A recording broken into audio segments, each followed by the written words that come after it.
বাংলাদেশের অধিনায়কত্ব হয় মাহমুদুল্লাহ রিয়াদকে দেওয়া হোক, না হয় তামিম ইকবালের মতো হার্ড হিটার ব্যাটসম্যানকে দেওয়া হোক। তারপরে যেন নাজমুল হাসান শান্তর মতো বাজে ক্যাপ্টেন কি বাংলাদেশ টিম থেকে অতি তাড়াতাড়ি বের করে দেওয়া হোক। হঠাৎ লাইভ এসে সবাইকে অবাক করে সরাসরি বিসিবিদেরকে একই বলল সাকিব আল হাসান। হ্যাঁ দর্শক, বিস্তারিত জানুন পুরো ভিডিও জুড়ে।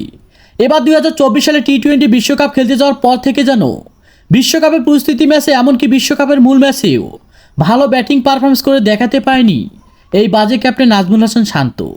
এরপর যেন নেদারল্যান্ডসের বিপক্ষে বাসা মারার ম্যাচেও প্রথমেই যেন বাংলাদেশকে হতাশ করেছেন এই বিসিবিদের দেওয়া অভিজ্ঞ ক্যাপ্টেন নাজমুল হাসান শান্ত। আর তাই আমি বিসিবিদের একটা কথা পরিষ্কার করে বলতে চাই, বাংলাদেশের ক্যাপ্টেন্সির দায়িত্ব হয় মাহমুদুল্লাহ রিয়াদকে দেওয়া হোক, না হয় তামিম ইকবালকে দেওয়া হোক। তারপর যেন নাজমুল হাসান শান্ত মতো বাজে ক্যাপ্টেন কি বাংলাদেশের অধিনায়কত্ব থেকে বাদ দেওয়া হোক। আর তাই সাকিব আল হাসানের মুখে এমন কথা শুনি পুরোই যেন হতভম্ব হয়ে গিয়েছেন অধিনায়ক নাজমুল হাসান শান্ত। তো দর্শক, আপনাদের মতেও কি নাজমুল হাসান শান্তর মতো বাজে ক্যাপ্টেন কি বাংলাদেশ টিম থেকে বাদ দেওয়া উচিত কিনা, সে বিষয়ে আপনাদের গুরুত্বপূর্ণ মতামত জানাবেন আমাদের ভিডিওর কমেন্ট বক্সে। ধন্যবাদ।